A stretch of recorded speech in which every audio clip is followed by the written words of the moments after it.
আমাদের ভাইয়ের হত্যা করা হয়েছে, কিন্তু তার কোনো সুরাহা খুঁজে পাচ্ছি না। আমার ভাইকে কে কোন গোষ্ঠী বাহিনী হত্যা করেছে, যদি এর সঠিক তদন্ত করে সুষ্ঠু বিচার না দেওয়া হয় তাহলে।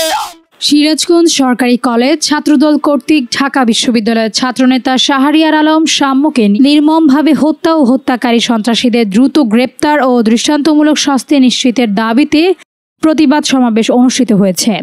রবিবার বেলা 11টায় সিরাজগঞ্জ সরকারি কলেজ ছাত্রদলের উদ্যোগে সিরাজগঞ্জ সরকারি কলেজের ছাত্রদলের সভাপতি প্রার্থী মোহাম্মদ জুয়েল রানার নেতৃত্বে কেন্দ্রীয় কর্মসূচির অংশ হিসেবে ঢাকা বিশ্ববিদ্যালয়ের ছাত্রনেতা শাহরিয়ার আলম শাম্যকে নির্মমভাবে হত্যা ও হত্যাকারী সন্ত্রাসীদের দ্রুত গ্রেপ্তার ও দৃষ্টান্তমূলক শাস্তি নিশ্চিতের দাবিতে সিরাজগঞ্জ সরকারি কলেজ মেইন গেট প্রাঙ্গণে প্রতিবাদ সমাবেশ অনুষ্ঠিত হয়েছে।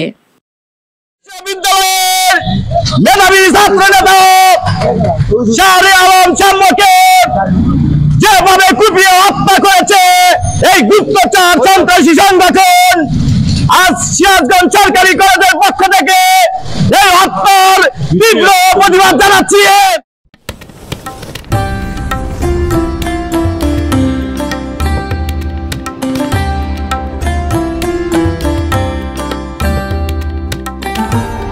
এমি টিভি, স্বাধীন বাংলার স্বাধীন কণ্ঠ।